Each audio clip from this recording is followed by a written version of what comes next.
Olá, tudo bem com você? Tudo bem com a sua família? Pastor Josué Gonçalves aqui para mais um podcast Amo Família. Eu espero que você e toda a sua casa estejam vivendo debaixo de toda sorte de bênção. Bom, este podcast é a segunda parte desse assunto tão importante que eu estou tratando com vocês. Não amo mais o meu marido, o que faço? Ou não amo mais o meu marido, o que faço? Bom, esse é um assunto que eu quero que vocês estejam ligados e participem, mandem pergunta. Se você não assistiu o podcast de ontem, você precisa assistir.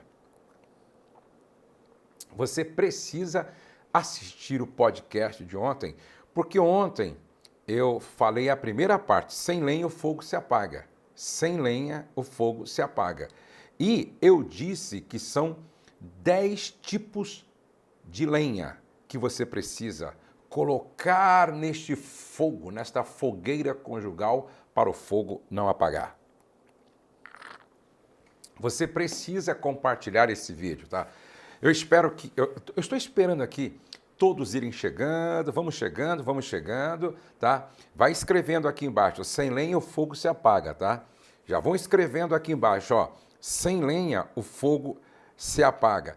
Escreve aqui para mim também, da onde é que você está me assistindo, né? Você está aqui em São Paulo, como eu, você está no sul, no sudeste, no norte, no nordeste, ou você está na Europa? Nós temos uma audiência muito grande aí na Europa, não é? Nós temos audiência na Inglaterra, Espanha, Portugal, França, nos Estados Unidos e também na África, tá? E eu quero que vocês estejam comigo aqui até o final, não perca por nada. No final, eu sempre respondo algumas perguntas. Eu coloquei uma caixinha de perguntas no meu Instagram e já chegaram muitas perguntas aqui e eu vou responder algumas destas perguntas, certo? Aqui no meu Instagram, eu quero responder algumas destas perguntas porque são muitas as dúvidas que os casais têm. Bom, não amo mais meu marido, o que faço agora? Não amo mais a minha esposa, o que faço agora? Como resolver isso, não é? Sabe que lá no livro do Apocalipse, capítulo 2, verso 4, Jesus disse para a igreja de Éfeso: tenho, porém, contra ti que já não me amas como no princípio. Por que o amor esfria? Por que o amor acaba? Por que o amor morre? Não é verdade? Essa é uma pergunta bastante séria. Você pode também ir fazendo as suas perguntas aí, tá? Fazendo as suas perguntas. Ó, manda o link dessa transmissão aqui, manda o link dessa transmissão para a sua mãe, para o seu pai, para a sua filha casada, seu filho casado, o noivo, o namorado, manda para a sua igreja. Vamos alcançar o maior número possível de pessoas com essa transmissão desse podcast aqui que eu estou. Olha, essa é uma mensagem que, se eu pudesse, eu sentaria, não é, com cada marido, com cada esposa, com cada casal, para que eles entendessem como é que a gente pode manter a chama do amor acesa. Como é que a gente pode manter a chama do amor acesa? Isso é muito importante, gente. O amor precisa ser alimentado, não é? O casamento precisa de manutenção, de revisão, não é? O casamento precisa de nutrição. E muitos casais não sabem disso. Por isso, esse podcast vai fazer toda a diferença na vida de centenas e milhares de casais. Lembrando que, se você não assistiu a primeira parte, depois você volta lá e assiste a primeira parte, de preferência com o seu cônjuge, se você puder, porque é muito importante, é muito necessário, ok? É muito importante, é muito necessário. Bom, já convidou todo mundo aí? Já convidou todo mundo aí para participar do nosso podcast de hoje? Já mandou? Ah, você já deu um like? Já vai dando um like aí, por favor. Dê um like aí. Já deu um like? Isso, agora escreve aqui embaixo, não é? Sem lenha, o fogo se apaga. Por que o amor morre? Provérbios 26:20 diz: sem lenha o fogo se apaga. Sem lenha o fogo se apaga. Eu disse no podcast anterior, a morte do amor é sempre a consequência da negligência em relação ao outro e ao casamento. E aí eu comecei falando sobre as 10 lenhas que mantêm o fogo aceso. Chamei a atenção de todos para Levíticos 6:12, aonde lemos: o fogo, pois, sobre o altar arderá nele, não se apagará, mas o sacerdote acenderá lenha nele cada manhã. Essa instrução foi dada para Moisés em relação ao fogo sobre o altar. Agora, é interessante que o marido é o sacerdote do lar, que deve também trabalhar sempre para que o fogo sobre o altar conjugal nunca se apague, certo? Nunca se apague. Eu já falei sobre quais são as lenhas que não podem faltar sobre o altar, certo? Conjugal, para que o fogo não se apague. Quais são as lenhas? Já falei sobre a primeira, a segunda, a terceira, a quarta, a quinta. Hoje eu vou falar sobre a sexta, sétima, oitava, nona e a 10ª. Vamos ver se eu consigo. Se eu não conseguir, depois eu vou fazer um outro podcast para falar sobre isso, ok?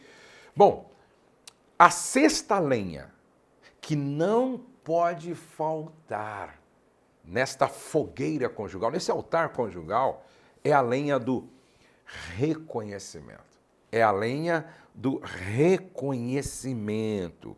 Reconhecer o trabalho, o esforço, a dedicação, a entrega, a intenção do outro. Veja como isso está presente aqui em Apocalipse, capítulo 2. Quando Jesus fala para a igreja de Éfeso: tenho, porém, contra ti que já não me amas como vocês me amavam, no verso de número 2, ele diz: ó, conheço as tuas obras, tanto o teu labor, ele reconhece o trabalho daquela igreja, ele reconhece a perseverança daquela igreja, ele reconhece, que eles não podem suportar homens maus, tá?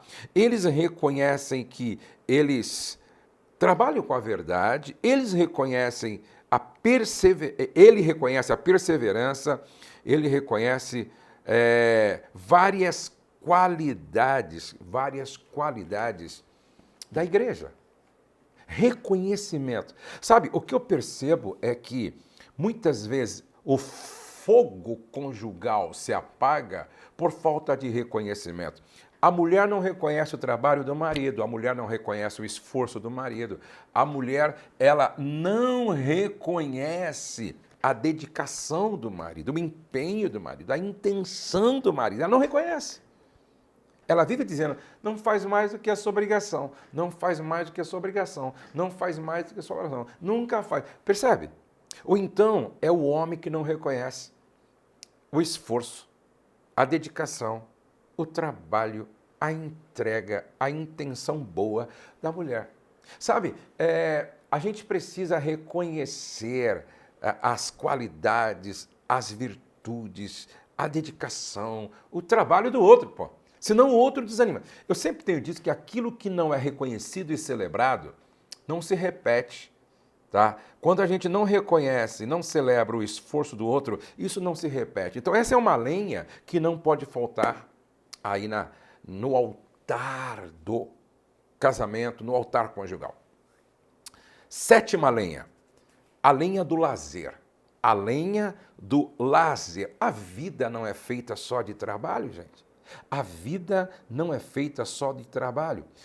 O sábado, que está presente no Decálogo, que foi uma instrução dada por Deus, ou uma lei dada por Deus ao povo israelita, tinha a ver com uma pausa no trabalho para desfrutar da vida. Quando Deus tirou o povo de Israel lá do Egito, o povo ficou lá centenas de anos e desenvolveu uma mentalidade de escravo, porque eles eram escravos, né? Escravo não tinha Manhã, tarde, noite. Escravo não tinha feriado, sábado, descanso, não tinha. Escravo, como escravo, eles trabalhavam dia, dia e noite, trabalhavam sem parada, trabalhavam. Quando Deus tira o povo de Israel do Egito, ele estabelece como lei: vocês vão descansar, vocês vão trabalhar 6 dias, domingo, segunda, terça, quarta, quinta e sexta, e vão descansar um. Vão trabalhar 6 dias e descansar um. A Bíblia diz que Deus descansou, não porque ele se cansa, mas ele santificou o descanso. O descanso tem a ver comigo, tem a ver com você. Então, a vida não é feita só de trabalho, é necessário uma pausa para o lazer, para fazer coisas fora do trabalho, tá? Andar de bicicleta, fazer academia, correr, brincar com as crianças, soltar, não sei se é pipa, papagaio, como é que você chama aí na sua região, nadar, você está me entendendo? Pescar, caçar, fazer qualquer outra coisa que tenha a ver com lazer e principalmente com os filhos, principalmente com o cônjuge. Essa é uma lenha que não deixa a chama do amor no casamento apagar. Na sua família tem lazer? No seu casamento tem lazer? É comum vocês darem uma parada para isso? Isso é muito importante. A 8ª lenha, que para mim é uma chave, hein? Para mim é uma chave. A lenha da transparência.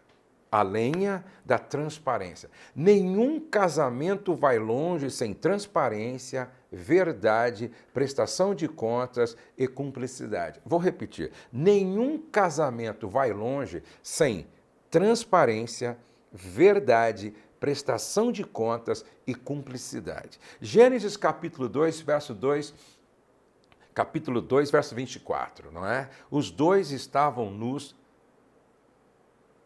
Não, estou confundindo aqui. Não.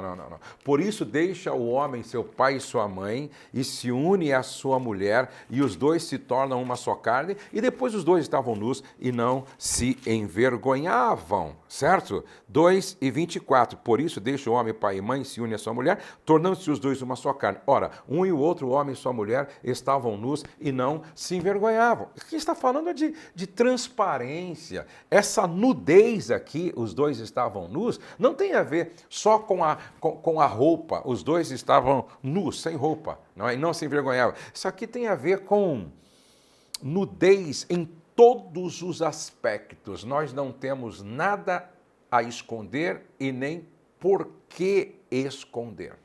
Nós não temos nada a esconder, nem por que esconder, certo? Aqui nós somos transparentes em todos os aspectos, não é? Em todos os aspectos. Infelizmente,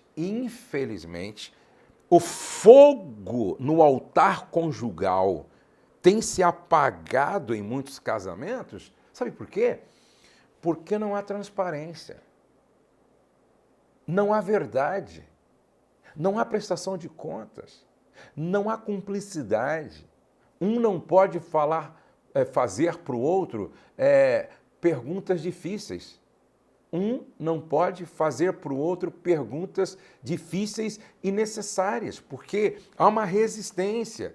No seu casamento há prestação de contas, no seu casamento há transparência, no seu casamento há verdade, no seu casamento há cumplicidade. Sem isso, a chama no altar conjugal se apaga. Aí acaba o amor.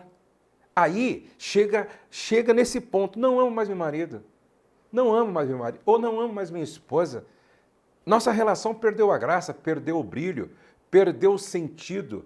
Nossa relação perdeu a graça, perdeu o brilho, perdeu o sentido. Então, a minha pergunta é, aí no seu casamento, há prestação de contas, há transparência, há verdade, a chama no altar conjugal está acesa? Já deu o seu like aí? Dá o seu like, escreve aqui embaixo, sem lenha o fogo se apaga. Lenha da transparência. 9ª lenha. Já falei sobre a lenha do reconhecimento, a lenha do lazer, a lenha da transparência, agora a lenha da transparência, agora a lenha da empatia. A lenha da empatia. Aprender a se colocar. O que é empatia? Primeiro, aprender a se colocar no lugar do outro. O que é empatia? Reconhecer as emoções do outro, entender o comportamento do outro e ser mais sensível e aberto, sensível e aberta. Algumas características, 1, 2, 3, 4, 5, 6, 7, 8 características de um marido ou de uma esposa empática. 8 características de um marido ou de uma esposa empática. Vamos ver. Primeiro, ouve com o coração do outro. Veja se você é um marido empático. Veja se você é uma esposa empática. O marido ou a esposa empática ouve com o coração do outro. Ouve mais preocupado em compreender do que em responder. Caminha nos sapatos do outro. Caminha nos sapatos do outro. Essa é a capacidade de se colocar no lugar do outro para tentar entender o que se passa com as emoções. O porquê dessa atitude e comportamento. Gente, isso é poderoso, se colocar no lugar do outro. 4.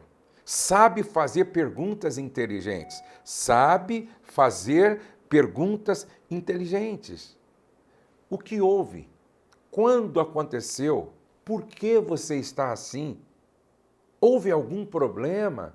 Sabe fazer perguntas inteligentes. 5. Tem curiosidade e demonstra interesse. Eu quero entender, compreender, saber. 6. Não faz pré-julgamentos. Não é rápido em pré-julgar as pessoas. Não é rápido em fazer pré-julgamentos e condenar. Não. A pessoa empática sabe que cada pessoa é única e respeita isso. Cada pessoa tem as suas particularidades.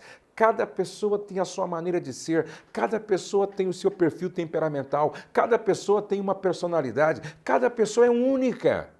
Então, quando eu sou empático, eu reconheço isso e respeito isso.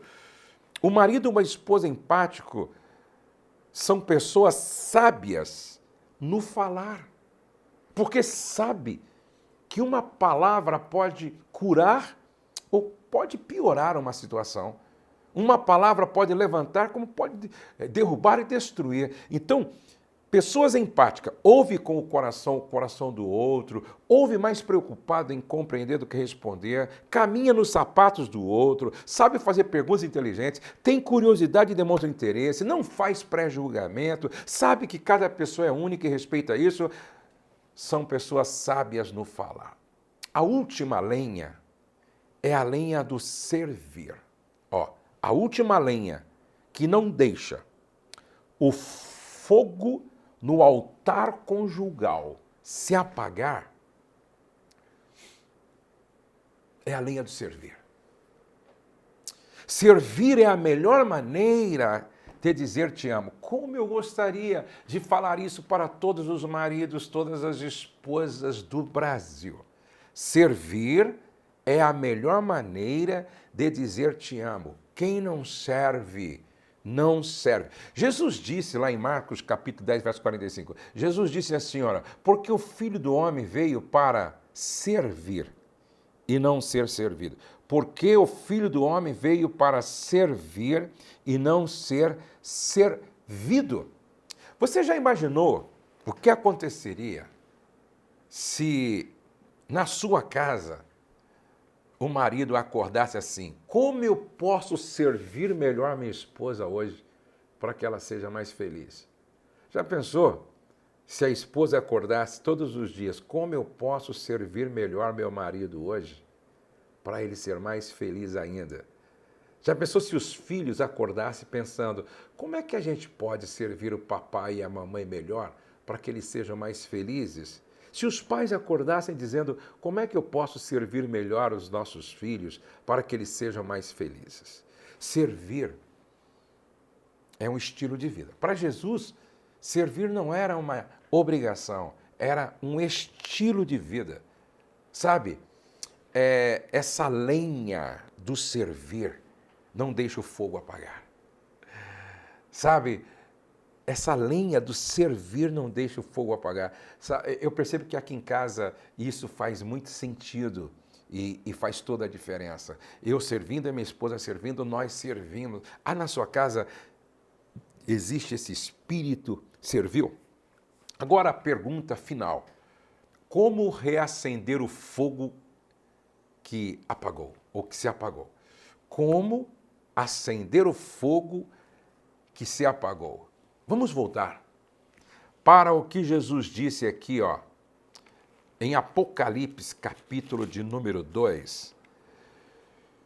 Tenho, porém, contra ti que abandonaste o teu primeiro amor, ou já não me amas como no princípio. Aí Jesus dá os passos para reacender esse amor, para reacender esse fogo. Lembra-te, pois, de onde caíste. Arrepende-te e volta à prática das primeiras obras. Então, primeiro de tudo é lembrar. Vamos lembrar. O que é que nós fazíamos lá no início do nosso casamento que nós não fazemos mais? Como é que a gente se tratava lá atrás e hoje não há mais o mesmo tratamento? Como é que a gente tratava a família do outro e hoje já não acontece o mesmo?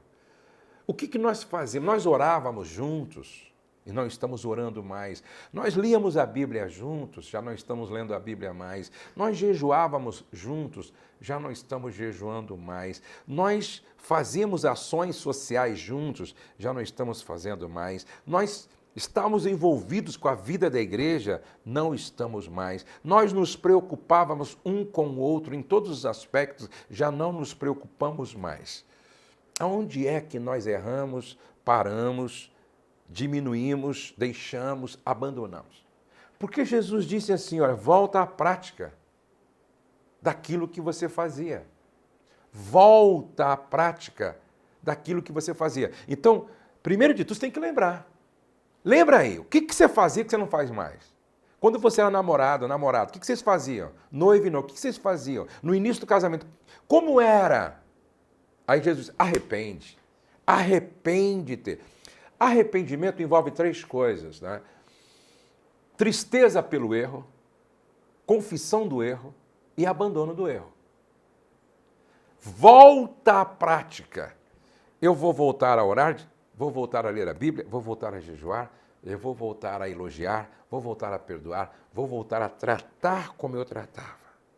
O cuidado e a dedicação com o outro e o relacionamento, no relacionamento manterá sempre o fogo aceso. Tudo que Deus quer é restaurar o amor, o carinho, o respeito, a consideração. Lembra, quando foi que começou o esfriamento da relação? Quando eu deixei de fazer isso, aquilo. Lembra quando foi que começou a esfriar o relacionamento? Arrepende-se e volta. Eu quero orar com você. Mas antes, eu quero responder algumas perguntas. Aqui embaixo tem o link para você se tornar membro do meu canal. Para você se tornar membro do meu canal. Aqui embaixo tem o link para você se tornar membro do meu canal. Então, se torne membro do canal. Pastor, eu preciso de ajuda no meu casamento está muito ruim. Se inscreva para o próximo SOS Casamento presencial. Se inscreva para o próximo SOS Casamento, tá? Aqui embaixo tem a descrição, aqui embaixo também tem o link, mas você pode mandar uma mensagem para o 11 99648 89, não, desculpe, é 11 97540432. Opa, corrigindo aqui. 11 97540432. Agora eu quero responder algumas perguntas. Vamos para as perguntas de hoje. Esposa gestante sem vontade de ter relações, marido tem vontade. Deixa eu explicar. Isso eu posso falar porque eu tenho 2 filhos biológicos e um que nós adotamos, mas eu tenho 2 filhos biológicos. Então a minha esposa ficou grávida, passou por esse seu problema e como é que nós resolvemos isso? Quando a minha esposa estava grávida, é claro, diminui o desejo muitas vezes, diminui o desejo. Só que a minha esposa, por me amar e compreender que era importante para nós, ela trabalhava a cabeça dela e mesmo sem vontade, ela entendia que ao começar, sabe, carinho, carícias, beijos e toque, a vontade ia vir. E acontecia isso. Então, se você trabalhar sua cabeça e se esforçar, a vontade vai vir, o desejo vai vir. E aí é bom para os dois. Não deixe o seu marido um longo tempo sem sexo, porque isso vai ser prejudicial para vocês dois, tá? Bom dia, pastor. Casado há 6 anos, meu marido fica meses sem me procurar, somos evangélicos. O que acontece? Gente, eu estou preocupado com esses homens. Eu estou muito preocupado com esses homens. Quantas mulheres aqui escrevendo para a gente que o marido está com preguiça sexual? O que está acontecendo com estes homens? O que está acontecendo? E também é grande o número de maridos viciados em pornografia, masturbação e abrindo mão da esposa. Gente, nós precisamos de um avivamento que traga temor no coração de todos os homens, certo? Vocês precisam procurar ajuda, tá? Por isso que a nossa casa de restauração de casamentos está aberta para ajudar todos esses casais que quiserem vir aqui. Eu sou casado e crente, tenho um homem casado também que pede fotos íntimas para mim. Eu canto no conjunto. Meu Pai da Glória! Pelo jeito isso aqui está acontecendo na igreja, eu não acredito que um homem casado que se diz crente em Jesus, nascido de novo, tem esse tipo de comportamento dentro da igreja. Está faltando temor de Deus. Está faltando temor de Deus. Eu sou casada e crente, tenho um homem casado também que pede fotos íntimas para mim. Agora, irmã, agora eu quero pegar no pé dessa querida aqui. Para um homem chegar a pedir fotos para mulher, não é? Íntima, é porque essa mulher deu corda, deu brecha, deu vazão. Qualquer outra mulher séria chamaria a atenção desse cara e cortaria qualquer tipo de fala, de conversa. Qualquer mulher séria, espera aí. Quando foi que eu te dei essa liberdade? Quando foi que eu permiti isso? Então, se esse homem chegou ao ponto de pedir fotos assim, é porque houve brecha. Acorda, irmã. Bota um ponto final nisso. Estou gestante desde o 4º mês, meu marido não aceita ter relação comigo, isso tem me preocupado. É preciso haver maturidade, gente. O que eu percebo na maioria dos casais é imaturidade, tá? Quem ama, respeita, quem ama, compreende, quem ama, supre, quem ama, ajuda, coopera. Está faltando aqui amor maduro para esse marido. Está faltando amor maduro para esse marido. Dificilmente sinto orgasmo. Meu marido ejacula muito rápido e acabo não ligando muito para o sexo. Ejaculação precoce é um dos problemas de muitos casais, tá? É um dos problemas de muitos maridos afetando o casamento. E os homens precisam buscar ajuda. Eu já falei aqui, eu conheço casais que se separaram porque o homem não quis buscar ajuda. Um homem com ejaculação precoce, nem bem começa a relação sexual, termina para ele. E a mulher fica a ver navio. Até quando a mulher suporta isso? Principalmente as mulheres que são, assim, que gostam de sexo e têm apetite sexual, elas não têm prazer, nunca chegam ao orgasmo, porque não dá com o marido com ejaculação precoce. Então eu te aconselho, irmão, a buscar ajuda e resolver isso. Amo meu marido, 23 anos casados, ele é muito ciumento, possessivo, e isso me entristece. O ciúme é complexo de inferioridade, falta de autoconfiança, autoimagem, autoestima, certo? E geralmente a pessoa ciumenta, sem motivo, sem causa, projeta no outro algo que está na sua cabeça, muitas vezes, entendeu? Fazer sexo no mesmo ambiente em que os filhos dormem pode. É perigoso, sabe? É perigoso. Podendo tirar os filhos do ambiente onde o casal faz amor, é melhor. Até porque eu já vi tantas histórias, tá?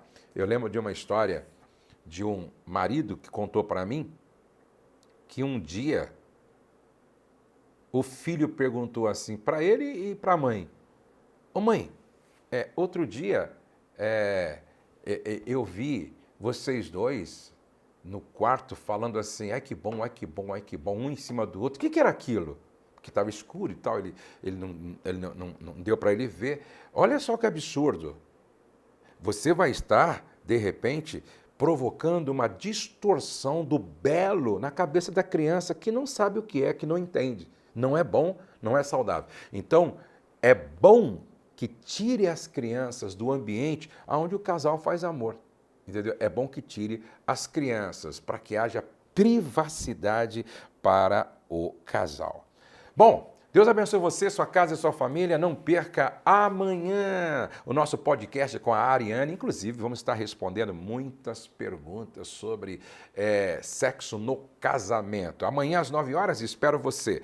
Se você não se tornou membro do meu canal para ter acesso depois a esse conteúdo, porque vai ficar só para os membros depois, então, clique no link aqui embaixo, procure aqui, seja membro, se torne um membro do meu canal. Deus abençoe você, sua casa e sua família. Repete comigo, o céu não está em crise, Deus está no controle, nós cremos em milagres e a nossa família está debaixo da graça de Deus. Que o Senhor abençoe você, que o Senhor abençoe seu casamento, que o Senhor abençoe sua casa, que o Senhor abençoe sua família, que o Senhor abençoe seu lar, que o Senhor abençoe sua vida e que a bênção da provisão, da proteção e da direção do Espírito Santo esteja sobre você, sobre a sua casa hoje e sempre. Amém. Um beijo no coração e até amanhã no nosso próximo podcast.